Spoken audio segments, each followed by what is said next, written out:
Bismillahirrohmanirrohim. Assalamualaikum warahmatullahi wabarakatuh. Perkenalkan, saya Idris. Saya adalah mahasiswa semester pertama Universitas Negeri Makassar, Fakultas Ilmu Pendidikan, jurusan Psikologi Pendidikan dan Bimbingan, Prodi Bimbingan dan Konseling. Pada kesempatan kali ini, saya akan menjelaskan materi tentang hakikat pertumbuhan dan perkembangan peserta didik. Mungkin teman-teman berpikir bahwa pertumbuhan dan perkembangan itu sama. Nah, ini jelas salah, karena pada hakikatnya pertumbuhan dan perkembangan itu jelas sangat berbeda. Nah, untuk lebih jelasnya, mari simak penjelasan berikut ini. Pengertian pertumbuhan. Pertumbuhan adalah proses perubahan progresif yang bersifat kuantitatif dan yang terjadi pada aspek fisik. Contohnya, munculnya gigi baru, bertambahnya tinggi badan, bertambahnya berat badan, serta bertambahnya panjang rambut. Kemudian, pengertian perkembangan. Perkembangan adalah proses perubahan progresif yang bersifat kualitatif, fungsional, dan terus berlanjut sepanjang siklus kehidupan manusia yang terjadi akibat dari kematangan dan pengalaman yang terjadi pada aspek fisik dan psikis. Contoh dari perkembangan yaitu munculnya kemampuan berdiri dan berjalan, semakin meningkatnya kemampuan berbicara, berimajinasi, berpikir, berbicara, dan lain sebagainya. Nah, berikutnya perkembangan peserta didik. Dalam perkembangan peserta didik, saya akan menjelaskan tentang perubahan secara fisik dan perubahan secara psikis.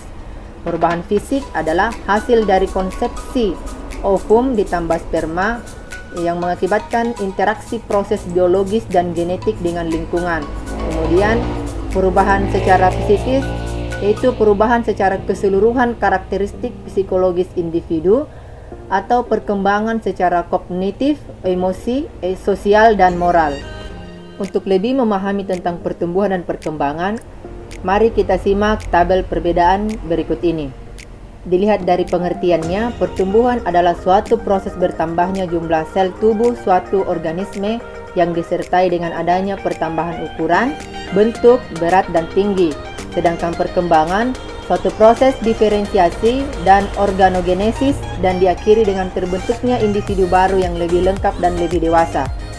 Kemudian dilihat dari cara mengukur, pertumbuhan bersifat kuantitatif sehingga bisa digambarkan dengan bilangan, sedangkan perkembangan bersifat kualitatif sehingga tidak bisa digambarkan dengan bilangan. Kemudian dilihat dari segi keterlihatan, pertumbuhan dapat dilihat secara fisik, sedangkan perkembangan tidak bisa dilihat secara fisik, melainkan secara fisiologis.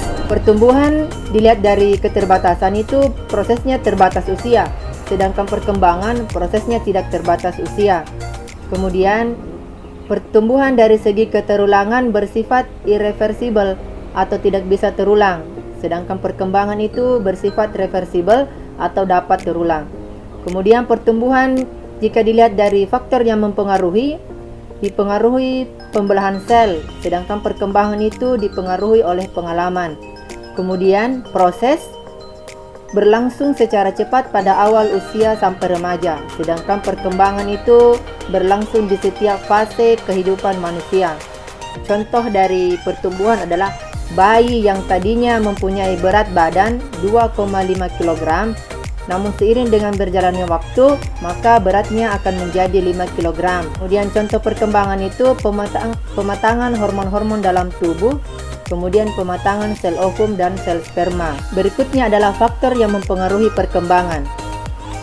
Menurut teori empirisme, teori ini dikemukakan oleh John Locke. Teori empirisme disebut juga teori tabula rasa. Perkembangan individu ditentukan oleh pengalamannya pada saat dilahirkan. Jiwa manusia dalam keadaan kosong, ibarat tabula rasa yang belum tertulisi, dan akan berkembang bagaimana pengalaman yang menentukan. Kemudian, menurut teori nativisme, teori ini dikemukakan oleh Arthur Schopenhauer, yang mana perkembangan individu ditentukan oleh pembawaannya. Bila individu dilahirkan dengan pembawaan yang baik, maka dia akan berkembang menjadi baik, dan otomatis sebaliknya. Kemudian, lingkungan tidak dapat merubah apa yang sudah dimiliki oleh individu sebagai pembawaan.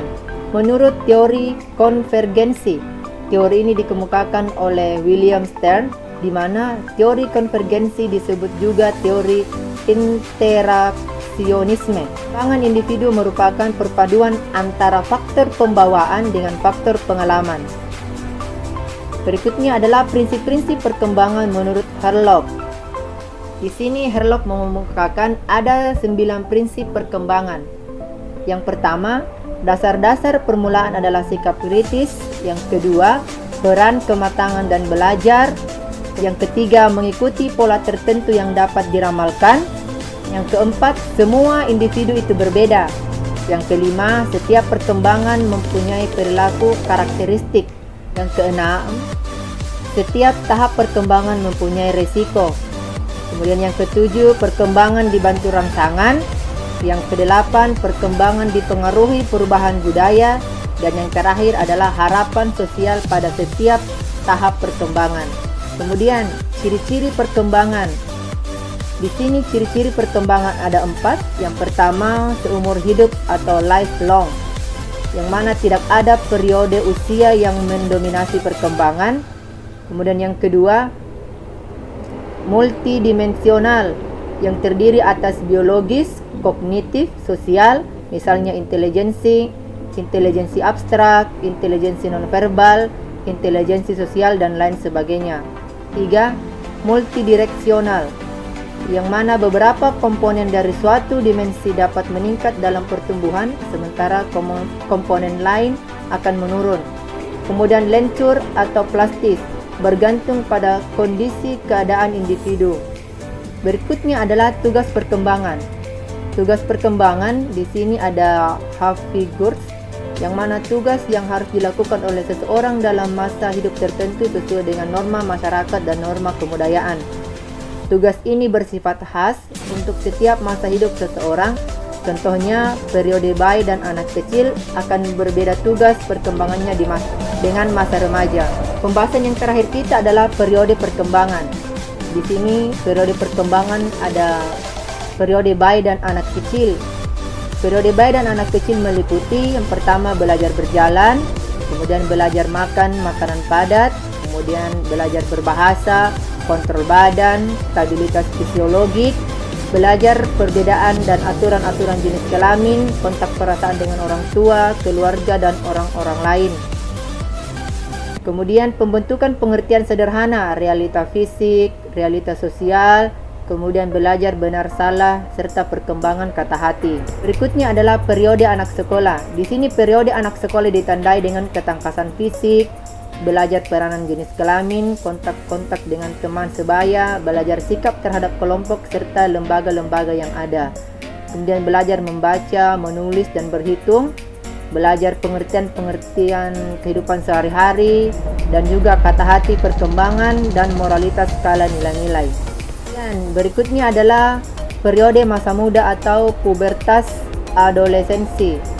Di sini masa muda ditandai dengan kita sudah bisa menerima keadaan jasmani, menerima peran, persiapan keluarga. Kemudian kita mulai belajar tentang lepas dari orang tua secara emosional, mulai belajar bergaul dengan lawan jenis. Kemudian periode berikutnya adalah masa dewasa muda. Masa dewasa muda ditandai dengan kita mulai belajar hidup dengan suami ataupun istri, mulai membentuk keluarga, mengasuh anak, mengemudikan rumah tangga atau membina rumah tangga, kemudian menemukan kelompok sosial, menerima tanggung jawab negara, dan juga mulai bekerja. Kemudian berikutnya adalah periode usia tengah baya atau biasa disebut dengan paruh baya, setengah baya. Menerima dan menyesuaikan diri terhadap perubahan-perubahan fisik dan fisiologik. Kemudian pasangan dipandang sebagai person. Yang ketiga, menolong anak-anak muda menjadi dewasa. Yang keempat, mencapai tanggung jawab sosial dan warga negara secara penuh, mencapai dan mempertahankan standar hidup ekonomis, kemudian merealisasi kesantaian secara dewasa. Masa dewasa lanjut atau lansia ditandai dengan kita mulai menyesuaikan terhadap kekuatan fisik kita yang mulai menurun, kemudian menyesuaikan diri dengan kematian teman hidup, mulai menemukan relasi dengan kelompok sebaya, memenuhi kewajiban sosial dan WN, dan penyesuaian dengan gaji berkurang dan keadaan pensiun, kemudian merealisasi keadaan hidup fisik yang sesuai. Kesimpulan kita pada materi kali ini adalah perkembangan adalah sebagai suatu proses yang bersifat progresif dan menyebabkan tercapainya kemampuan dan karakteristik psikis yang baru. Perkembangan dapat dicapai karena adanya proses belajar, dan proses belajar hanya mungkin berhasil bila jika ada kematangan. Nah, itulah tadi beberapa penjelasan tentang hakikat pertumbuhan dan perkembangan peserta didik. Semoga apa yang saya sampaikan dapat bermanfaat bagi kita semua. Jangan lupa di-share jika hal ini dapat membantu teman-teman. Wassalamualaikum warahmatullahi wabarakatuh.